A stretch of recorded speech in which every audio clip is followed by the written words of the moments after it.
that its net is 50 tonnes sequestrated. So instead of 500 out, it's actually minus 50, right? So for each house that's built instead of brick and mortar is built from hempcrete, that's 550 tonnes per house.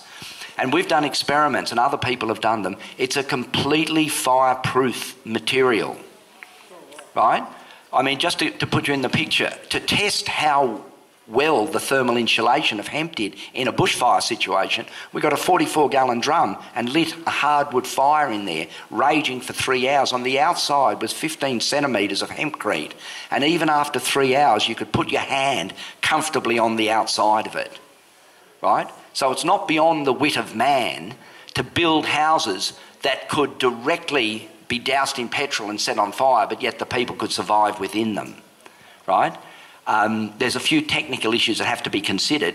For instance, most of the houses burn because there's gaps everywhere. There's gaps between the walls and the ceilings. When you make a hempcrete house, if you do it properly, there's no gaps at all. It's like a igloo. You know, an igloo's got no joins at all. It goes in a continuum. The hempcrete houses that we want to build are done like that, and they're completely non-incendiary. So it's a tragedy to lose your house, as I'm sure no one has to be reminded here. Just imagine your house and all your your loved possessions. But it is entirely feasible with the technology we've got now, and probably at a substantial cost saving, to build houses that simply don't burn. Where the timber is involved in the house, we encase them in hempcrete, and it becomes completely termite proof as well. It ticks all the boxes.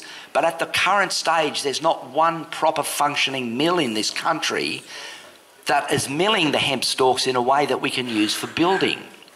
And there is a conundrum, because the farmers are saying we're not going to devote productive land to growing hemp when there's no mill to create an industry, and the people who have the big money to buy the mill saying we're not going to establish a mill if there's no supply of the fibre. We probably need political action on this, and one of the issues we'll be canvassing as one of the policies is during the crisis with wool. Did people remember that about 20 years ago? The government bought up a lot of the wool and stockpiled it to stop the price collapsing, and since then they developed a whole lot of new products, insulation bats and all sorts of things. We want them to do the same with hemp fibre. Set a fair, reasonable price for hemp fibre and buy it up from the farmers and stockpile it.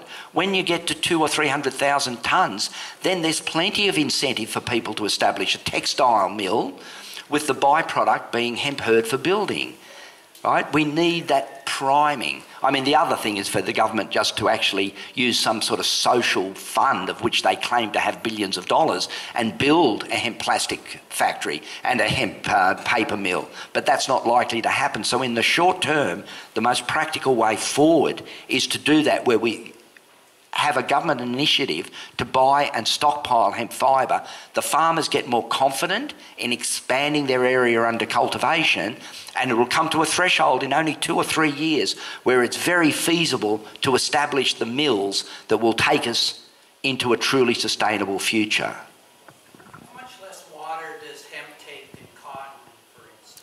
Okay. We've done some experiments ourselves. I mean, one of the first hemp crops I grew was in Goulburn on a sewage treatment farm, and it uses...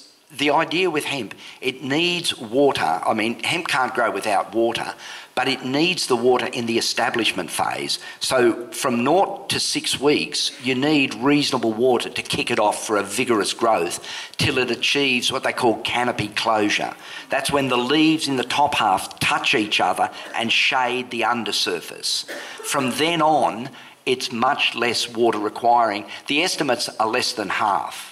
What I also found in terms of drought tolerance, after the 6-week establishment, we had a situation which was an experiment we didn't want to do, it was forced on us, a drought up at Corindai, I think about 2000, where we had a block of hemp, we had corn, we had sorghum, and a couple of other crops. And for a number of reasons, well, it was a drought, it didn't rain, and we couldn't irrigate any of the crops. And we watched them fail one after another, and the hemp crop hung on for weeks after the last had died. It ultimately died.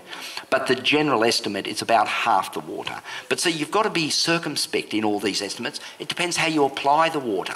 If you use an overhead like a pivot or something like that, you piss most of the water straight back into the sky. If you're using subterranean T-tapes and things like that, you can get it down to a tiny proportion of a half. So it's not only the amount of water for a crop, it's how it's applied, okay? But a dramatic amount less is the short answer. Yeah. Is that enough? Yeah, Andrew, how much area of land do you need to grow a house? Right. The sort of figures you think about is that a good hectare of fibre hemp will produce, say, from 12 to 20 tonnes of biomass, right? If that's chipped, and I mean, to achieve the highest economic return, the idea would be you would put that stalks through a decorticator and take the bast off for high-value textile and quality paper, and that would make the crop incredibly beneficial financially, and you'd be left with something like 10 tonnes, say 10 to 12 tonnes of hurd, right? Now there's something like 9 cubic metres per tonne of hurd, so you get something like 100 cubic metres per hectare, right? And you can just work it out depending on your house. But 1 or 2 hectares would make you a mansion, and that's each year, Yes. right? The beauty of hemp building is anyone can do it, right? Once you've got a bit of... Are you allowed to go and plant a crop of hemp? allowed, you have to go through a licensing process. And I mean, I must admit the licensing process now is a lot less convoluted than it used to be, and you can talk to, there's plenty of licensed growers around here now. Yeah, it used to be a big deal to get a licence. It took us sort of 6 years to get our first licence, right? But now it's relatively more straightforward. But there are other technical issues, hey? There's someone just in the process of making floorboards here in Melbourne. Hemp floorboards. Yeah, is that the magnesium ones? There's a whole range of industrial processes, right? Combined with magnesium oxide, you can press it into a particle board, which is much superior to any other thing on the market. You can make hemp plastics like Henry Ford did way back in 1941. Anything you can make from a hydrocarbon, from a plastic, you can make from hemp better. Right? There's no doubt about that. Right? In all its different forms. The CSIRO have done a fair bit of research on this, but it's just been shelved and ignored. So something like $3 million of public money was invested. It was found, for instance, the pallet market is billions of dollars each year in throwaway timber pallets. But because you move them from place to place and there's always a risk of borers and other sorts of transmittable insect pests in the timber pallets, they have to throw them out. So someone said, we can make pallets from hemp plastic, and indeed it's relatively straightforward, but the whole industry is just stalled. You know, for want of a tiny amount of investment. This is our problem with our financial system. They can strangle... You can get $100 million to go and do a bit of fracking out west any day of the week, right? But you get $100 million to build a hemp textile mill, mate, you'll wait a long time, right? They're controlling and choking off the industrial development of this country. It will only take a small amount of capital to prime the pump and get the whole thing going. But at this stage, it's a bit like one of those birds that they have where they put the thing around so you can eat the fish but can't swallow it, right? The financial system is our enemy. Have you all been following this potential cash ban? Yes. Yeah. I mean, that's just another ratchet up on the noose. Right? Don't take me as a panic merchant. I panic very slowly, but I'm considerably panicked at the moment. Right? I can see the forces of fascism grinding our freedoms away. Will I spend another 5 minutes, Michael, or you want to push on? You can, and then I want to give Malcolm a bit of time. Okay. And then the day's over. Someone lost an umbrella? Yeah. Let me finish. And just quickly, brother, somebody just let their communications down here this morning, please, just like I'm showing you visually. If it is yours, will you please let the brother know and Mick also, and this is where it is, you can collect it. Thank you. Thank you. Anyway. Okay.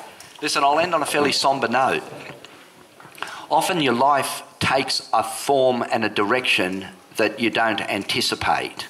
There was a young patient, Chase Walker Stephen, a little boy who was damaged by an allergic reaction to vitamin K on the day of birth at Lady Salento Hospital in Brisbane. This was a child that the mother had expressly asked not be injected with vitamin K. Just to provide a bit of background, vitamin K, there's a reasonable argument for supplementing vitamin K to prevent what we call hemorrhagic disease of the newborn. Right, so some children have immature livers, don't produce enough clotting factor, and there's a small risk of intracerebral hemorrhage in the neonatal period. But it is not necessary to inject with a sharp metal needle a day-old baby. You can get the same level of protection by giving drops into its mouth 3 times over the first 3 days of its life. The risk of an allergic reaction is practically nil, and the unnecessary pain is avoided. I mean, what a welcome to this planet. Hi, Sonny. Here, let's just get you used to what we're going to do for you for the rest of your life. Anyway, this child was severely damaged. Cut a long story short, suffered from intractable seizures. Intractable seizures are those that can't be remediated by any therapeutic agent known to the allopathic system. But even though the data is very clear, if you haven't responded to 3 anti-epileptic medicines, the chance of you responding at all are almost nil, right? Each time you failed a medication, the chance of you responding to the next one is almost nil. But they push on, and some of the kids that I have to deal with have 5 or 6 medications, and it is bloody difficult to sort out how to do the withdrawals and all the rest, but we'll stay with this one. Anyway, the mother decided that this child, under the influence of the doctors at Lady Salento Hospital, was doing terribly. He went nowhere in terms of his development. He lost the ability to swallow. He had to be fed through a tube, and he was still seizing. So she took him from hospital care. And what the Queensland government did was issue what they call an Amber Alert, which is a public notification saying the child has been kidnapped from essential medical care. Right? Long story short again, they came to our clinic for political refuge in New South Wales, but they were ultimately apprehended by the police, and we had a lengthy negotiation to have the child examined by a competent paediatrician. They were found to be doing fairly well and released to their mother's care. 3 weeks later, the New South Wales government, or the New South Wales FACS, and I've ranted about this before, FACS, Family and Community Services, is run by a convicted commercial heroin dealer, Coots Trotter. This is a commercial heroin dealer that copped a 9-year prison sentence, but miraculously walked out of jail after 3 years, and has suddenly found himself in a job running FACS department with a budget of $1.8 billion a year. He has a basic degree in journalism from UTS and no other qualification. They've recently merged FACS with Justice Department. So now this one crook is the Secretary of FACS and Justice. Right? It's a frightening situation. Anyway, the New South Wales government issued an Amber Alert for this same 3 weeks later without any real credible reason, and 5 police arrived at our clinic to seize the child. And we barricaded the child into a back room. There was 5 of us in the clinic at that time, and we informed the police we considered it important enough to fight them for it, and there's no way we would go lightly on this. So they brought 3 paddy wagons full of their biggest cops armed with tasers, and one by one we were basically dragged out of the clinic until they arrested the child. They arrested the mother and the child. When the mother objected to her child being prized out of her arms, they handcuffed her with her hands behind her back and sprayed her face with capsicum spray. Now, there's a mother who's 150 centimetres, weighs about 50 kilos. 4 police manhandled her, handcuffed her behind her back and sprayed her face with capsicum spray and took the child, where it disappeared into the care of FACS. Right? Myself and another activist, Paul Burton, complained about this. We put all the footage of the seizure on Facebook, and we were warned by FACS lawyers that we were breaching their suppression orders. And I wasn't aware of the suppression orders, but I read up on them. The suppression orders are that if you talk about a child that has been taken into care, and I use that word in inverted commas, care of the minister, right, you're not allowed to mention their name or release any information that will help identify that child that is in the care of the minister.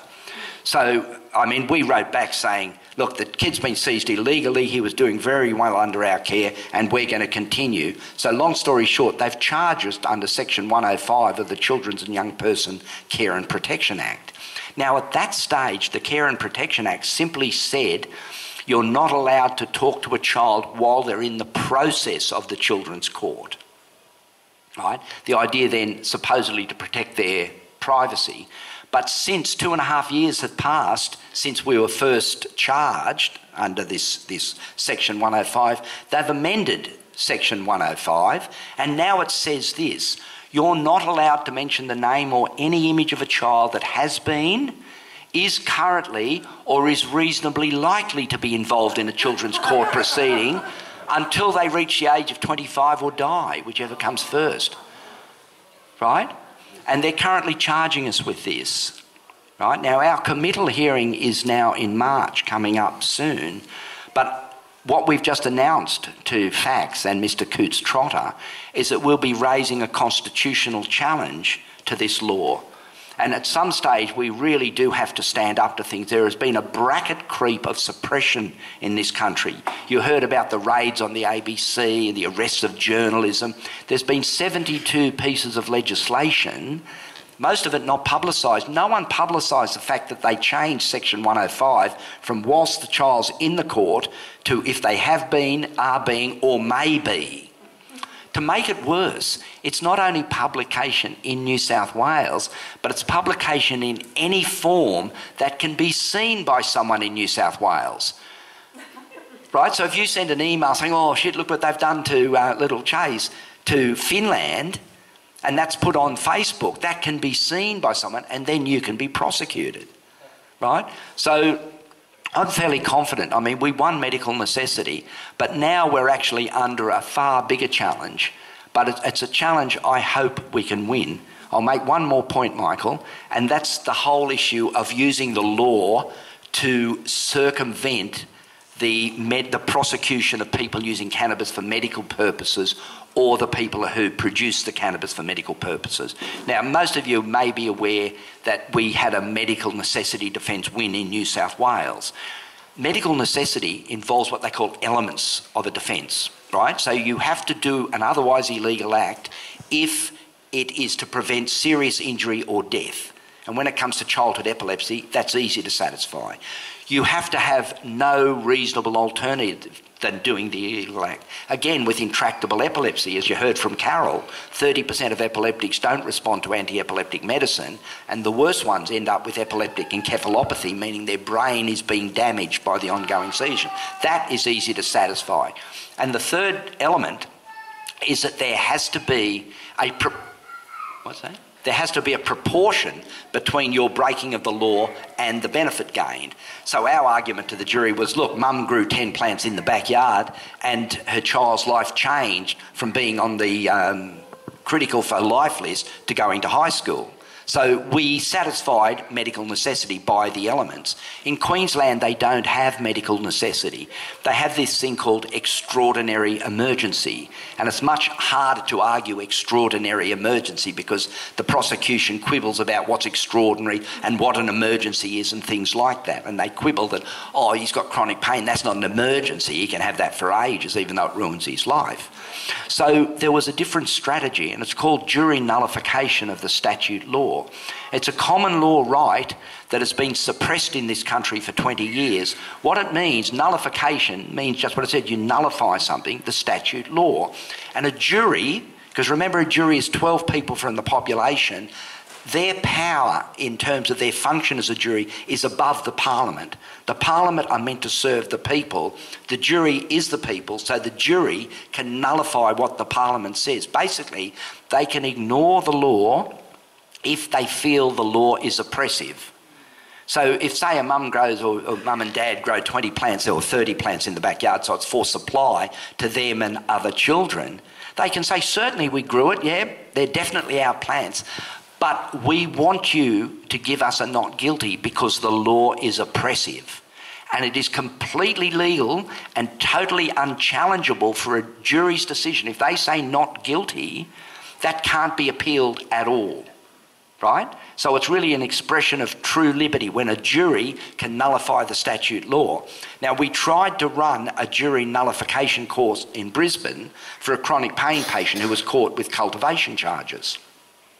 And the judge would have none of this bloody nullification nonsense and would not allow the defendant to properly explain to the jury what their power was. Even so, the jury gave him 2 not guilty verdicts and just equivocated and gave 1. So the current state of our activism is we're now in the Court of Appeal, right, seeking a ruling from the Court of Appeal that a defendant be allowed to directly address a jury on the basis that the law is oppressive and should be nullified.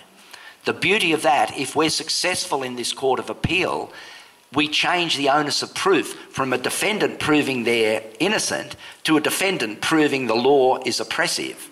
And when it comes to the cannabis prohibition, that's a relatively easy task. Right, so wish us luck on that. They've sat on that for 5 months, but there has to be a time when they're going to give a verdict. If they give a verdict against us, then we'll take it to the High Court, because it was actually a High Court quote that we saw from Justice French that got us started down this path. So we really feel we can deliver into the hands of the activists a weapon that will make the large-scale growing of non-pharmaceutical cannabis for medical purposes virtually untouchable by law. Because even the New South Wales and Queensland police aren't completely stupid. If 3 or 4 cases are found to be not guilty, they'll back away. Right? They simply don't like losing. And one of the most gratifying experiences I had when it became pretty obvious the verdict was going to give us not guilty in my case, the QC, the expensive QC, getting $6,000 or $7,000 a day for a 3-week trial, took off his wig and threw it on the ground as he sort of stormed around his little pit. So that's where we're up to. If I can leave on this note, right, it's better to be up and doing than down and being done. Right? Our future is in our hands, right? Make sure our future's in solid hands. Be brave, right? The future is worth fighting for, right? Just speak up. Everyone can't be an activist or a loudmouth, but speak locally. Talk to your people. Join the hemp party. Do whatever you're doing. I'll say this to close. It's the greatest crime against yourself to do nothing because you could only do a little bit, right? Do a little bit, write letters, talk to people. That's enough for some people. It's better than nothing.